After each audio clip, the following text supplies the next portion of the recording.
Okay, so I got an idea. Yeah. What if I told you can't play video games for a month? What will you do? I go look crazy, but I would have a lot of free time. You think I would listen? What are you talking about? I wasn't even fucking listening. What if I told you can't play video games for a month? What will you do? What? This is pathetic, dude. Okay, so yes, I love gaming, and gaming has been a part of my life ever since I was a kid. But in order for me to make you understand the story and what is it that I'm doing, we need a little history. Gaming has been a part of my life ever since I was a kid. Transitioning from Xbox to mobile to PC, it still remains as one of the reasons why this channel actually started in the first place.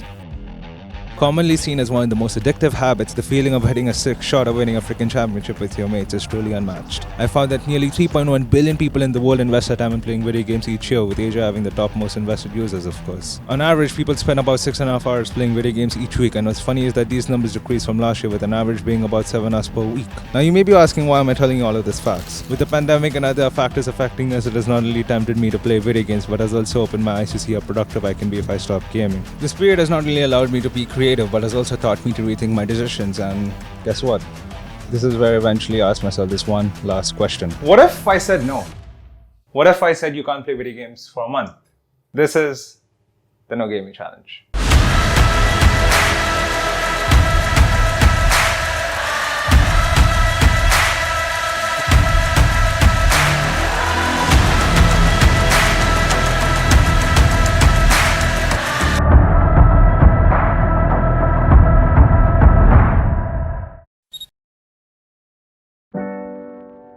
So the premise of this video was I need to stop gaming for a month. And as you know, this isn't as easy as you think. Like any habit, it takes time to develop, but it will also take time to fade away. But I was put into a situation where I had to just snap and stop playing video games. Luckily, I had a plan. I first drew a calendar and filled it out with tasks I wanted to accomplish with the time I had. My main objective for this video is to get back into my productive habits, do stuff I haven't done before, and learn to have personal control over my mind. This was purely because I was so addicted to gaming and I felt like my body was controlling me and it wasn't the other way around. So I divided my interest into stuff I wanted to do, skills I wanted to acquire, and videos I wanted to shoot. Plus, if I'm being honest with you, I'm 19 and I feel like I'm lost and I don't know what I'm doing. Anyways, I created deadlines as to when I was supposed to complete a certain task or what should be accomplished within the day or the hour. It wasn't necessarily about completing the task, but it was more about getting as much as done with the time I had.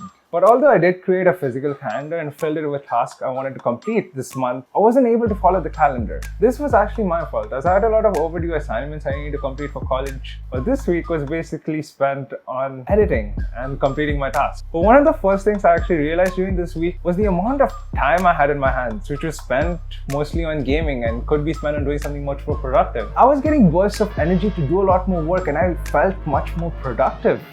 There were also times where I just felt overwhelmed and I felt like I couldn't do anything. I was facing something called withdrawal symptoms.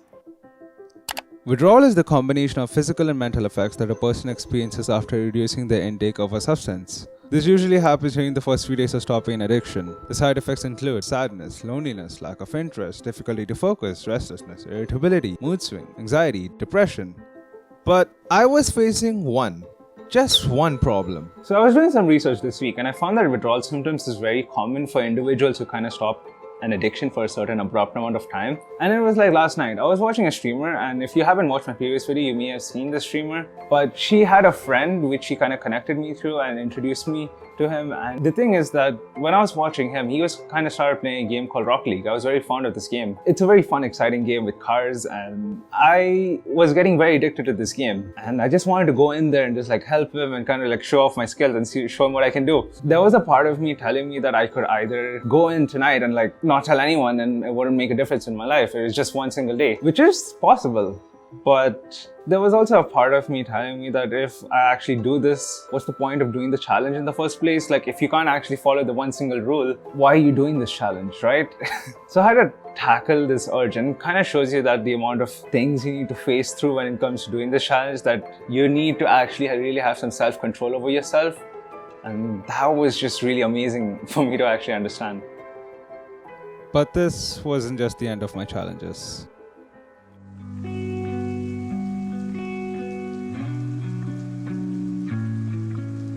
So this week was challenging. I became much more invested in making videos, and there was always a bunch of video ideas I used to get from here and there. I found myself entering the flow state often, and it was like once I started, I just kept going. But I had college assignments I still need to worry about since that needed to be done on time. Plus, it was really cool to work with my college classmates on an assignment that turned out looking pretty cool. One of the craziest things I found myself doing this week was that I started working out again, and it was like since COVID started, workout stopped, and this must be the same for many of you as well. No gym means no workout. But the more workout sessions I did, the better I felt. But as I told you, this week was a challenge, and here's why.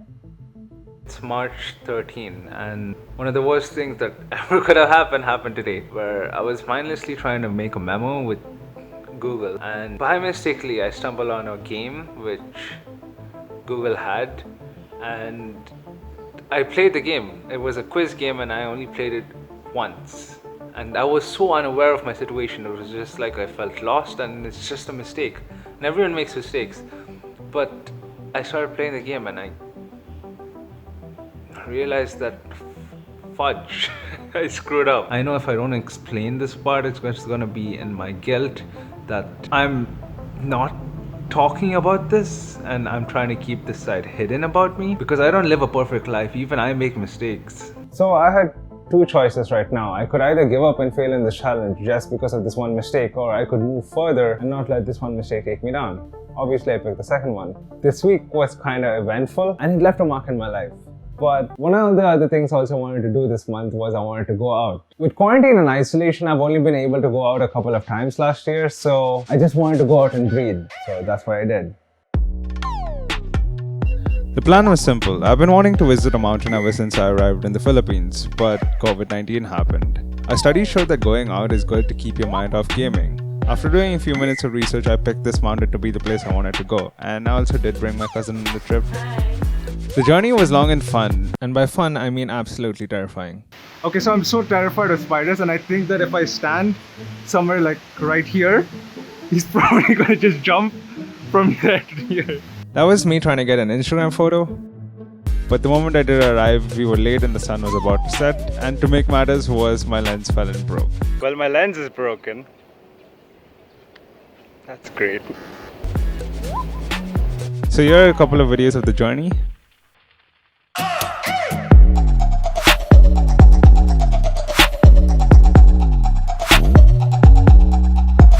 And I also did get a couple of photos as well.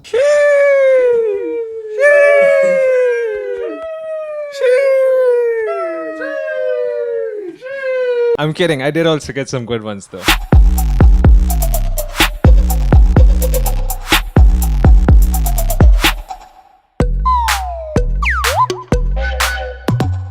So it's officially been more than 2 weeks into this challenge, and looking back at the reason why I started this challenge in the first place was to stop my gaming addiction. And I feel like I've done that. I don't have the urge to play video games anymore, and this is also the reason why I created my objectives in the first place. I thought by dividing my objectives into each week would help me fill in the gaps which was usually spent on gaming. But I also needed a second advice as to whether what I was doing was right or wrong. Meet my professor Rini Aliconero. He has been dedicated to working as a teacher for almost 20 plus years and helps about hundreds of students every single year. Seeing that most students often spend their time playing video games and pulling pranks, I felt he was the right person to answer the question I had in mind. So do you think video games are necessary for students in our age group? Yeah, actually, we have our own interests in life. So from my end, my advocacy is towards teaching. No, playing video games actually, again, is a great option for students to develop their technology skills. We are in the fourth industrial revolution. I could not tell my son or my daughter to do this, but for students who are great interested, maybe that could be their own bread and butter in the future. So for Sid as a student who would love to engage in video games and then would find it in the future lucrative from his end, maybe he could become a web game developer.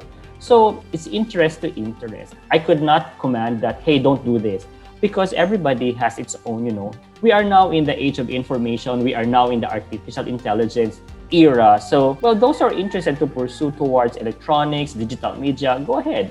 Well, as long as it would not impair his focus on getting good education or bright future in the end? It was really hard for me to actually reach out to people and ask for advice since I'm very introverted by nature, but I'm glad I did, otherwise we wouldn't be here right now, I guess.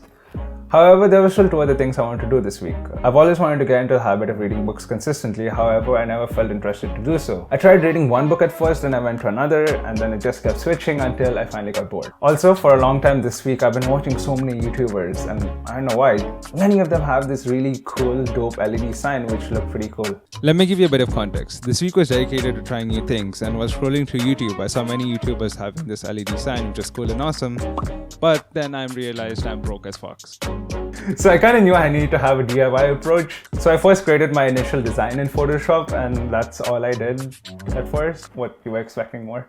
I'm kidding, don't kill me. So I then went to Amazon and started looking for materials which correlated to what I was doing, and I had to wait a couple of days for the things to arrive, and then it did. And then it was time to create. Okay, so I'm kind of thinking about putting the sign right here. Like everything here is already so overfilled, and I think it would look really perfect if I put it somewhere right there. I had to check whether initial design would work or not, so I took a photo of my room, imported it, then inputted my final design, which looked cool, but then I realized I'm not Mark Rober. I have no idea how to cut and solder materials, and I'm too lazy to learn how to. So I chose an easier route by literally following this tutorial. Links in description. I used cursive writing, and then my materials were an EL wire, a metal wire, and super glue. I also used a piece of cardboard as a base for outlining my work. After that, I created my outline. Then I bent the wire I needed to the exact shape. But for some reason, super glue wasn't working, so I had to spend hours working on cutting this copper wire, which wasn't a fun experience. Then after a few long hours of hard work and effort, I finally did it. And it was right there.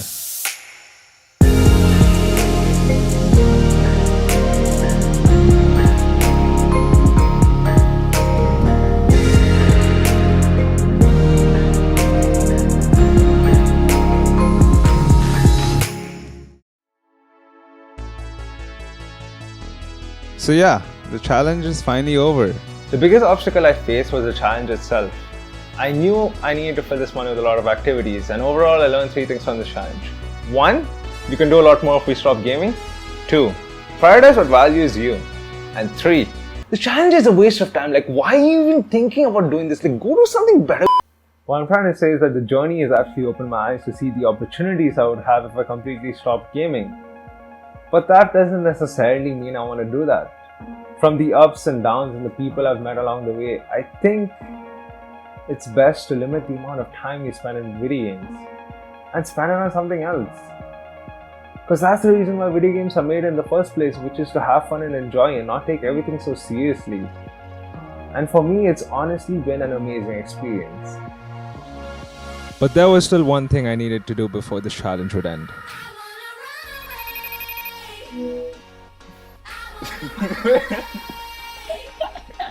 Yo, I just wrote down on the challenge. What? What challenge?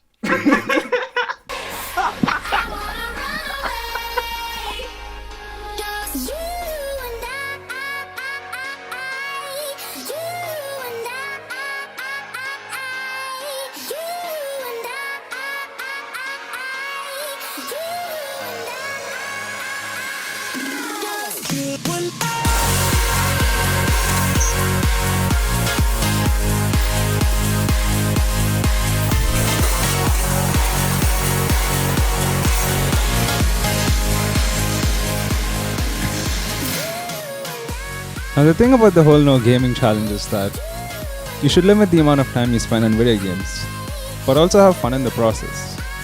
The reason why is because if you don't enjoy what you do right now, guess what? You'll regret what you do later.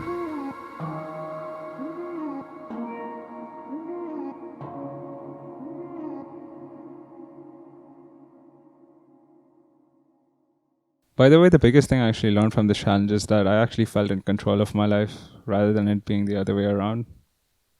It may sound stupid, but I guess the journey's just beginning, right?